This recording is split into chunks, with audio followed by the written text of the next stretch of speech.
It's for you to sit here and enjoy the bounty of life. Do not act like you are running the whole planet. Human being means one who knows how to be. People's idea of education is information.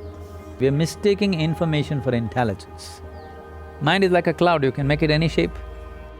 So, your sense of happiness is only when everybody is doing worse than you. What kind of life is that? Have you ever thought about how this universe functions? And what is your role in this universe? Should we be spending time focusing on others? Well, Sadhguru has the answers to these questions. Let's listen to him. Do not act like you are running the whole planet or you are running the whole universe for that matter. You are not. It is happening by itself. You are a tiny little creature who is here for a little bit of time. Don't make so much fuss about it.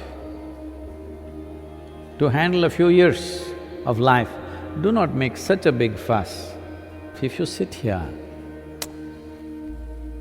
this person is a pleasant experience for you. If you are a pleasant experience for yourself, everybody else will also experience this person as a pleasant experience.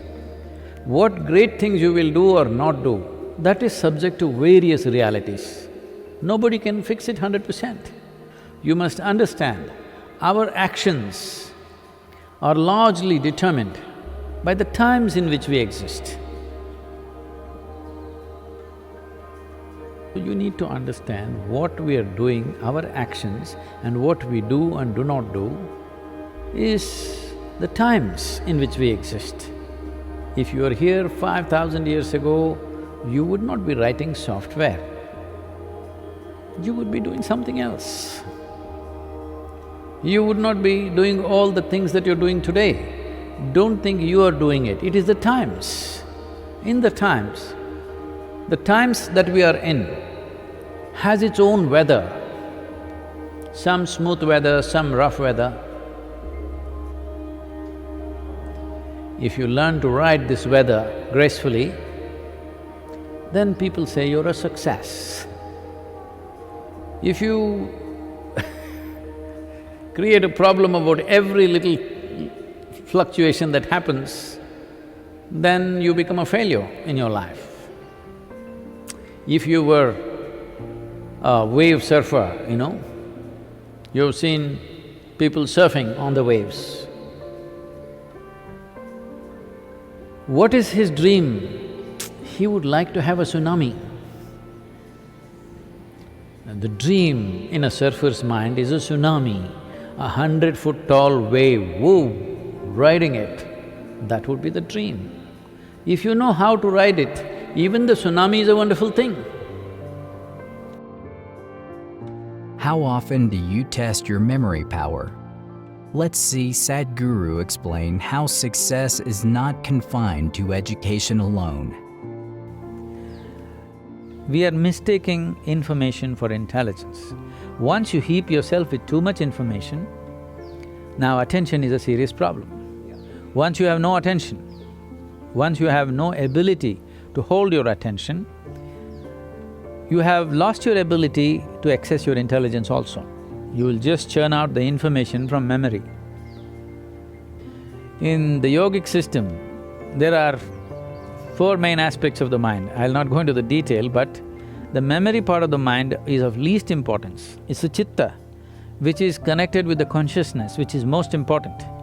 If you find a shape for your chitta, that shape will manifest always, because it's empowered by life-making material which for lack of words we're using the word consciousness, that which is the basis of life. Once your mind is yoked to that, then what shape your mind takes? Mind is like a cloud, you can make it any shape. You can make it godlike, you can make it a devil out of it, you can make a pig out of it, you can make whatever out of it, It's a nebulous thing. So what shape you give to your chitta, it will always manifest in the world because it's empowered by life-making energy behind it. So that is the most important aspect of the mind, not the memory. There's a beautiful incident, you heard of Andrew Carnegie. When Andrew Carnegie started his enterprise, in a short span of time, he became so super successful and made so much money. At that time, okay, this is not the age of Google or Facebook or Twitter where in 2 years they become multi-billionaires and all. Those days, people had to set up manufacturing this and that and make money, which would take decades or generations. So this guy made so much money in a short span of time, people suspected, the US government suspected he's doing some malpractice. They set up a Senate investigation committee. So they questioned him in every way possible and they found nothing wrong with his business. Then they asked, how do you manage to make so much money and be so successful? So Andrew Carnegie said something very simple. See, I can keep my mind focused on something for 5 minutes at a stretch. 5 minutes. Can any of you do it? All the senators. They thought, what's the problem with 5 minutes? And he set up an experiment. They tried to keep their attention, they couldn't keep it for a few seconds. One moment here, one moment there, this is the fate of most human beings. So then he said, you should not be running United States. All of us must have competed for something or the other. According to Sadhguru, here is something we should never compete for. Life is not a competition, life is not a race. If life is a race, you must get to the finish line soon. Hello?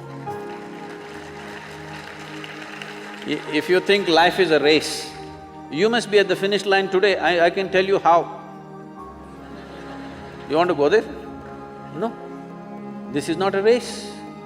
This is a tremendous privilege that we have come as human beings. This means our ability to experience life is of a much larger proportion than any other creature on this planet.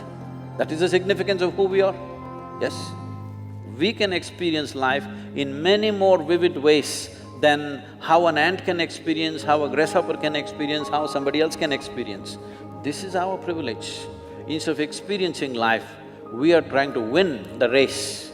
If you win the race, you should be in the crematorium today.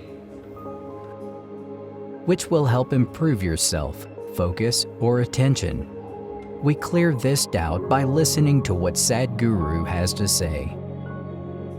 If I had only focus, without the general attention about everything around me, indiscriminate attention I'm talking about, attention not even about something, just being attentive only because there is a certain level of attention and awareness within you, you even know that you exist. Otherwise, let's say in sleep, in your experience, neither the world exists nor you exist. All that's happened is, there is no attention. Because there is no attention, there is no perception of any kind. So first thing is attention, that there is a general grasp of everything. Then there is a particular interest. Then we focus it down to that particular interest. We are focusing on something only because our attention is not keen enough. If our attention was very keen, you would not need to focus on anything. If your attention has to be very keen about everything, then you should stop discriminating in terms of, I like this person, I don't like this person, this is good, this is bad, this is nice, this is not nice, this is useful, this is not useful. If you do not make any kind of discrimination, you just work on your attention, not about being attentive about something, just being super attentive, not about anything. See, right now if you increase the voltage in this hall where you're sitting, when light comes on, light is not thinking in terms of whom should I focus on. When light comes on, everything that is there in that room will be seen. This is important. This is a very important aspect of yogic process is that we go on working on our attention, that we keep on keying up our attention to a higher and higher level, a higher and higher voltage and intensity.